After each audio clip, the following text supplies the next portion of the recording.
Hello दोस्तों, नमस्कार। मैं प्रमोद राव स्वागत करता हूं आप सभी का बहुजन लाइव चैनल पर। दोस्तों, आज की वीडियो में हम लोग जानेंगे कि महात्मा ज्योतिबा राव फूले तथा माता सावित्रीबाई फूले की हत्या की साजिश किस तरीके से ब्राह्मणों ने रची थी, और साथ ही यह भी जानेंगे कि महात्मा ज्योतिबा राव फूले जी के साथ ऐसी कौन सी घटना घटी थी जो सदियों से अशिक्षित महिलाएं थीं, उनके लिए उन्होंने विद्यालय खोल दिया। दोस्तों, इस वीडियो में बने रहिए। चैनल पर नए हैं तो चैनल को सब्सक्राइब कर लीजिए, वीडियो को लाइक कर दीजिएगा। दोस्तों, यह कहानी शुरू होती है महाराष्ट्र से, पूरे महाराष्ट्र से।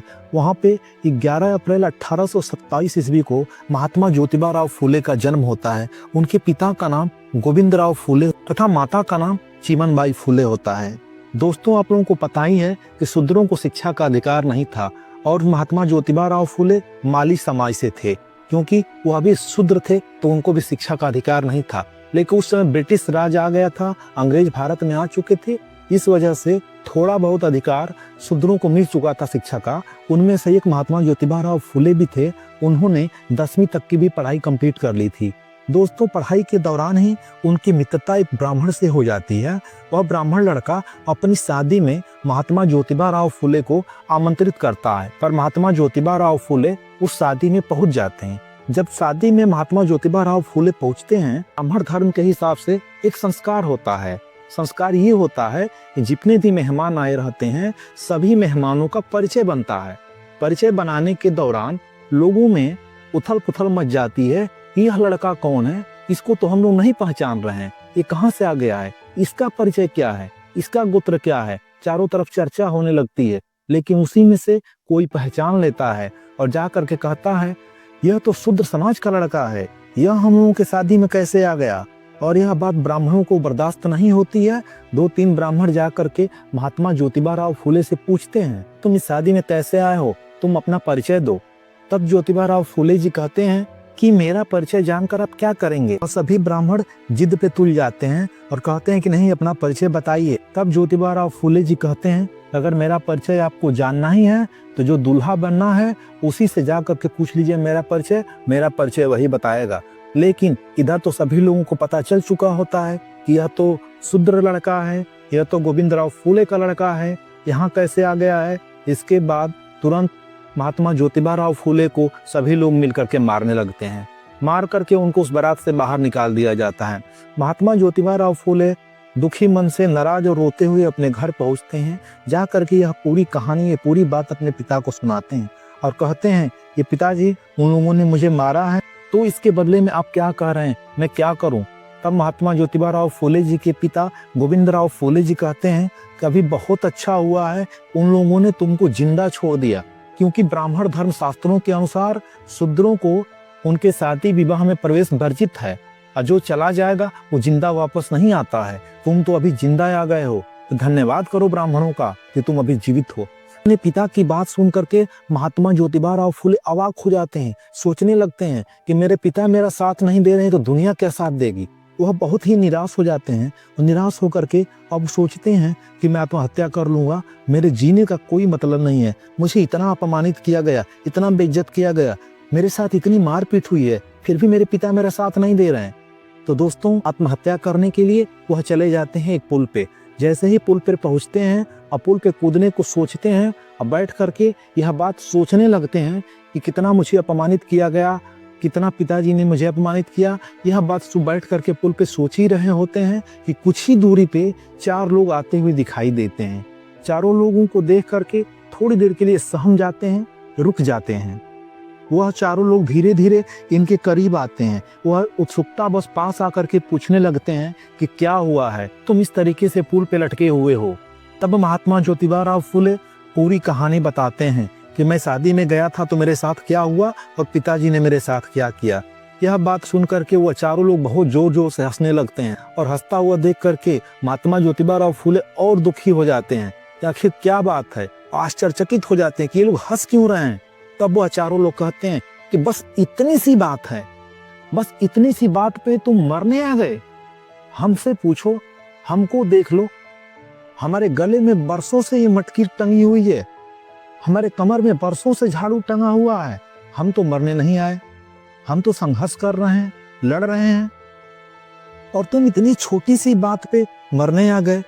हमें साथ बरसों से हमको प्रताड़ित किया जाता है, बरसों से हमारे साथ मारपीट किया जाता है, हमें कोई छूता नहीं है, फिर भी कभी हमारे मन में एक ख्याल नहीं आया मरने का, और तुम इतनी सी छोटी बात पे मरने आ गए। यह सब बातें सुन करके ज्योतिबा राव फूले जी का दिमाग घूम जाता है और वह चारों लोग वहां से चले जाते हैं। ज्योतिबा राव फूले सोचते हैं कि हमारे इस देश में हो क्या रहा है और इसका कारण क्या है कि मुझे शादी में घुसने पर मारा जाता है, किसी के गले में मटकी टांगी गई है, कमर में झाड़ू टांगा गया है, इसका कारण क्या है। तो सोचते हैं कि मरना तो है, आज नहीं मैं कल मर जाऊंगा, लेकिन पहले कारण तो पता करूं कि इसका कारण क्या है, क्यों लोगों के गले में मटकी टंगी हुई है, क्यों कमर में झाड़ू बंधा हुआ है, इसका मूल कारण क्या है। वह गांव-गांव घूम घूम करके इसका कारण पता करने लगते हैं। जब वह कारण पता करते हैं तो उनको मुख्य कारण नजर आता है शिक्षा। उनको समझ में आता है कि शिक्षा के अभाव में ही ये सारी चीजें हैं। लोगों को सही चीज की जानकारी नहीं है, लोग तर्क करना नहीं जानते हैं। उसके बाद महात्मा ज्योतिबा राव फूले लोगों को पढ़ाने का प्रयास करते हैं, लेकिन लोग उनकी बात को ही इग्नोर कर देते हैं। लोग कहते हैं कि कहाँ से आ गया, ये क्या पढ़ाएगा, ये बरगला रहा है, फुसला रहा है, बेवकूफ बना रहा है। लोग उनकी बातें सुनने को भी तैयार नहीं होते हैं। वह थक करके निराश होकर के फिर अपने घर वापस आते हैं और अपनी जीवन संगिनी यानी माता सावित्रीबाई फूले को वह पढ़ाने लगते हैं। माता सावित्रीबाई फूले शिक्षा को ग्रहण करने लगती हैं। महात्मा ज्योतिबा राव फूले लकड़ी का कलम बना करके माता सावित्रीबाई फूले को जमीन पर ही पढ़ाते हैं, पढ़ा करके उनको शिक्षित कर देते हैं। और शिक्षित करने के बाद वह गाँव में घूम घूम करके किसी तरह 5-6 लड़कियों को बुलाते हैं और बुला करके उनको शिक्षा देने लगते हैं। चारों तरफ विद्रोह हो जाता है और दोस्तों वह पहला विद्यालय डालते हैं सन 1848 ईस्वी में। विद्यालय जैसे ही डालते हैं ब्राह्मणों में कौतूहल मच जाती है, हलचल मच जाती है, ये शूद्र शिक्षा कब से लेने लगे। दोस्तों आप लोग तो जानते ही हैं कि ब्राह्मण धर्म के अनुसार शूद्रों को शिक्षा का अधिकार नहीं था, और जैसे ही यह विद्यालय डालते हैं उनके कानून के खिलाफ जाते हैं, हलचल मच जाती है। सभी ब्राह्मण इकट्ठा होकर के मीटिंग करते हैं, ये तो लोगों को जागरूक कर रहा है, शिक्षित कर रहा है, जैसे ही ये शिक्षित हो जाएंगे हमारा विद्रोह कर देंगे, इसको तत्काल रोकना होगा।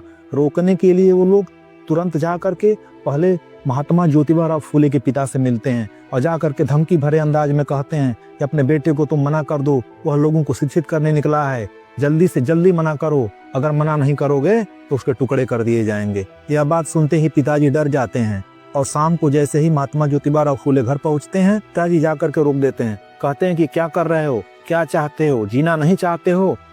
तब महात्मा ज्योतिबा राव फूले अपने पिता से नरम आवाज में पूछते हैं, पिताजी क्या हुआ है।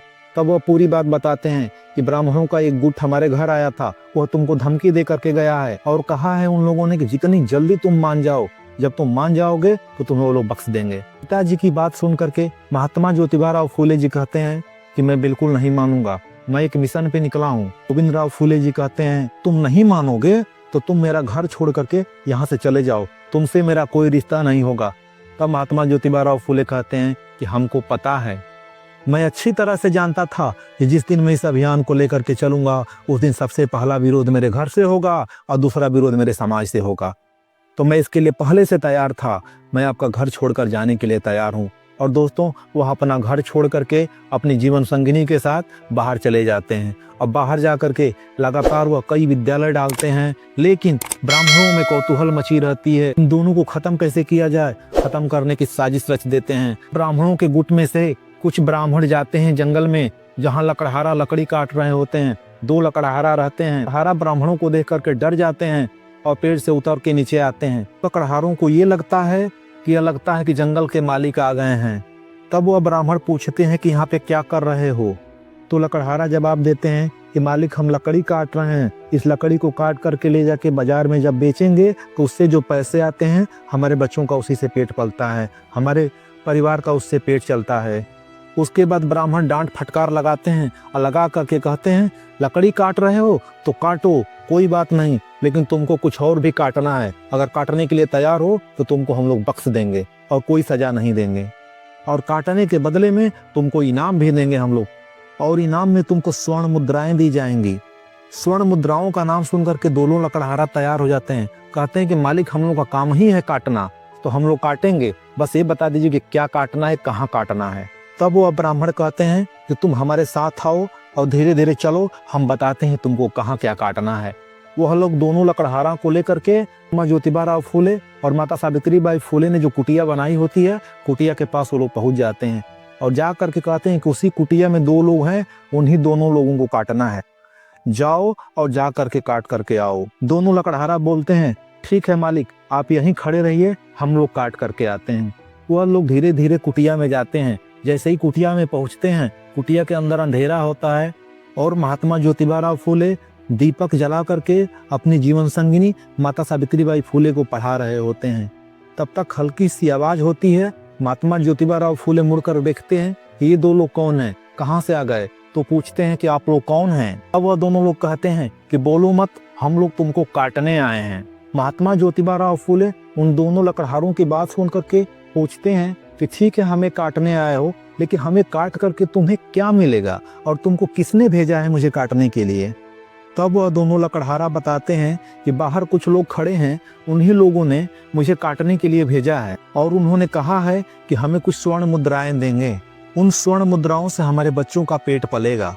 तब महात्मा ज्योतिबा फूले कहते हैं तब तुम लोग मुझे काट सकते हो, मेरी जीवन संगिनी को काट सकते हो। अगर हमारे कटने से तुम्हारे बच्चों का पेट भरता है तो हमें बेशक काट करके जा करके वो स्वर्ण मुद्राएं ले लो। वह दोनों लकड़हारा सुनते हैं, आश्चर्यचकित हो जाते हैं कि ये कैसे व्यक्ति हैं कि जो कटने के लिए तैयार हो गए, यह जरूर ही कोई अच्छे इंसान हैं। तब वह दोनों लकड़हारा पूछ बैठते हैं कि मालिक हमको ये बताइए, यह लोग आपको काटना क्यों चाहते हैं।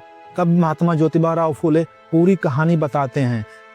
यह सब बातें सुनने के बाद वह दोनों लकड़हारा कहते हैं कि आप दोनों लोग यहीं रुकिए, हम लोग वापस बाहर जाते हैं और जा करके उन लोगों को काट करके आते हैं। तब महात्मा ज्योतिबा फूले मना कर देते हैं और कहते हैं कि नहीं, हमारी लड़ाई टांगी कुल्हाड़ी की नहीं है, हमारी लड़ाई औजार हथियार की नहीं है, हमारी लड़ाई शिक्षा की है। हम 2 को काट के, हम 4 को काट के क्या पाएंगे, हमें कुछ नहीं मिलने वाला है। हम लोग अगर समाज को शिक्षित कर देंगे, पूरा समाज शिक्षित हो जाएगा तो यह सब कुछ बदल जाएगा।